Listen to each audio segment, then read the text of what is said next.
Assalamualaikum warahmatullahi wabarakatuh. Perkenalkan, nama saya Anissa Novitasna dengan NPM 237555106.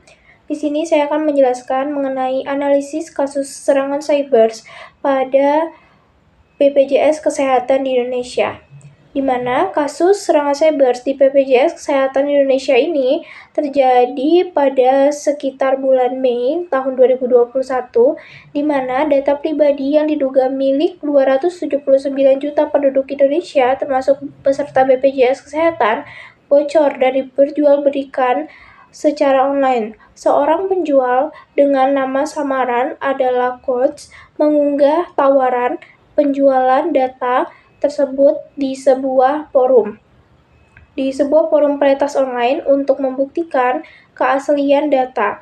Peretas memberikan sampel gratis berisi data 1 juta orang. Data yang bocor tersebut sangat sensitif dan mencakup informasi detail seperti nomor induk kependudukan atau KTP atau NIK, kemudian ada nama lengkap, ada nomor kartu BPJS, nomor telepon, alamat, email, dan alamat rumah. Yang ketujuh adalah informasi gaji.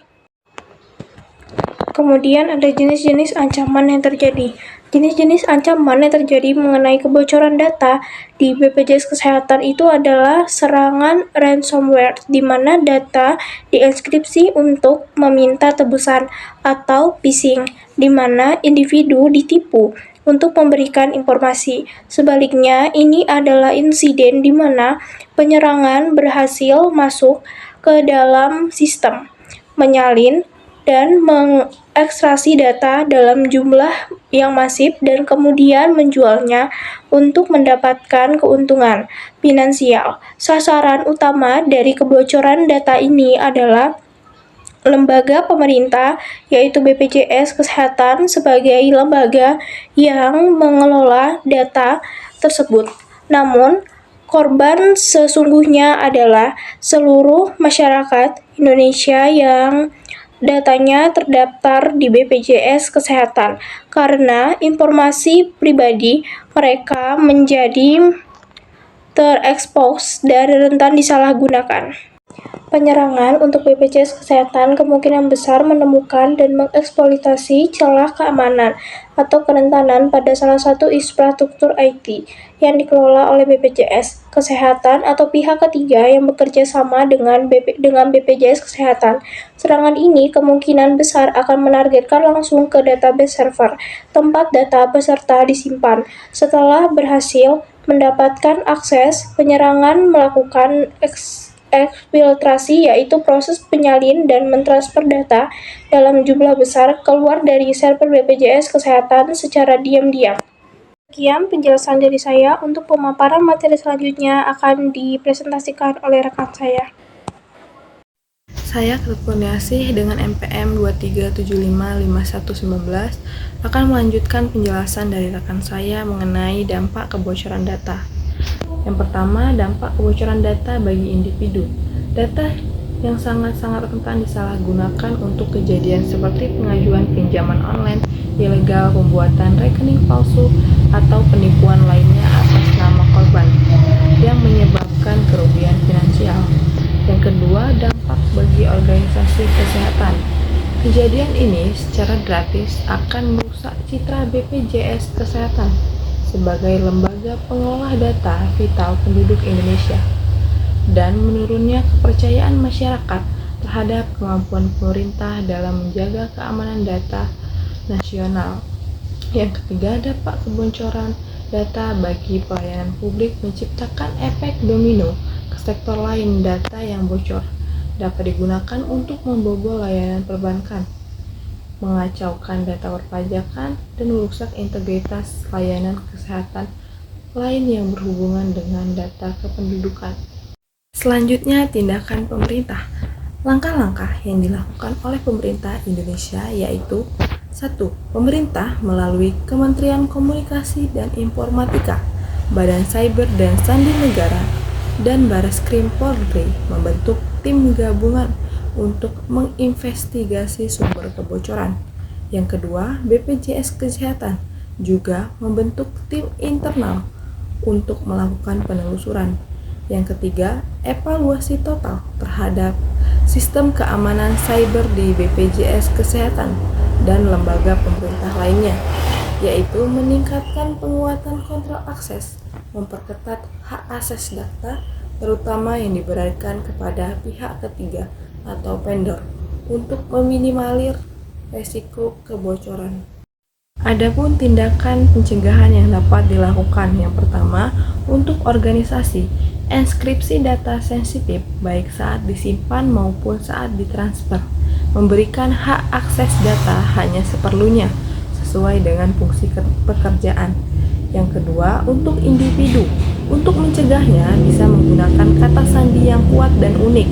Jangan mengklik tautan atau lampiran dari email yang mencurigakan, untuk meningkatkan kesadaran mengenai pentingnya perlindungan data pribadi.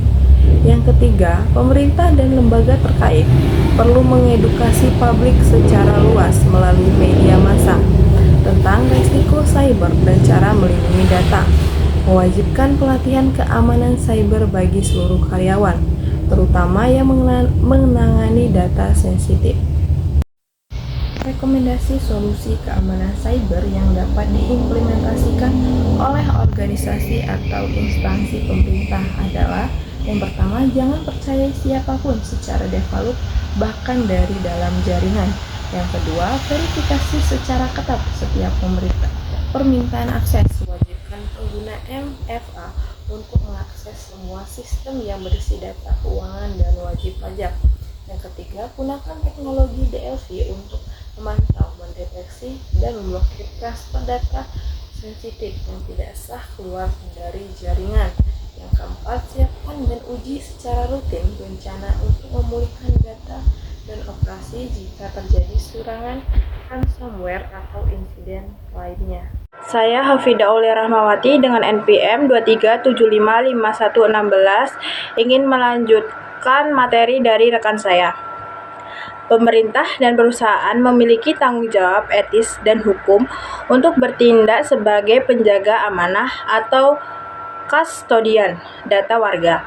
Tanggung jawab ini meliputi: 1. Secara proaktif menginvestasikan sumber daya yang memadai untuk teknologi dan sumber daya manusia guna melindungi data. 2. Jika terjadi kebocoran, maka wajib memberi tahu individu yang terdampak secara transparan dan tepat waktu. 3. Bertanggung jawab penuh atas kegagalan sistem dan memberikan ganti rugi atau pemulihan bagi para korban kasus BPJS Kesehatan, menunjukkan bahwa pada saat itu standar kelemahan internasional seperti ISO 27001 belum sepenuhnya diimplementasikan atau diaudit secara efektif, yang menandakan adanya kelalaian dalam memenuhi tanggung jawab tersebut. Kelemahan yang umum terjadi: 1. Banyak sistem yang sudah usang dan tidak lagi didukung pembaruan keamanan. Yang kedua, alokasi dana untuk keamanan siber seringkali tidak menjadi prioritas. 3. Kurangnya tenaga ahli keamanan siber yang kompeten. Langkah-langkah yang dapat diambil untuk meningkatkan mitigasi kesiapan dan risiko adalah: 1. Mempercepat pengesahan RUU Perlindungan Data Pribadi. Pengaturan hukum yang jelas penting untuk memberikan dasar hukumnya, tindakan sanksi atau administratif pidana jika terjadi pelanggaran data. 2. Menetapkan kebijakan internal data governance yang mencakup klasifikasi data sensitif atau non-sensitif, pemilik data atau data owner, penanggung jawab keamanan data atau data steward, dan prosedur pengelolaan akses. 3. Menyusun SOP atau regulasi internal tentang pengumpulan, penyimpanan, akses, pemrogesan, dan penghapusan data. 4. Memastikan kepatuhan terhadap standar keamanan nasional atau internasional, misalnya ISO 27001, serta regulasi lokal seperti UU ITE, Peraturan Menteri Kominfo tentang Perlindungan Data, dan data lainnya. Dari kasus tersebut, dapat disimpulkan bahwa terjadi kebocoran data besar yang melibatkan 279 juta data pribadi warga Indonesia. presentase mengeksploitasikan celah keamanan sistem BPJS, mencuri dan menjual data sensitif. Insiden ini merusak kepercayaan publik dan menimbulkan resiko kejahatan finansial. Pemerintah bersama BPJS melakukan investigasi dan memperkuat keamanan sistem. Upaya pencegahan dilakukan dengan penggunaan teknologi keamanan yang lebih ketat dan penguatan regulasi perlindungan data pribadi. Kebocoran ini menegaskan pentingnya peningkatan keamanan siber di lembaga pemerintah.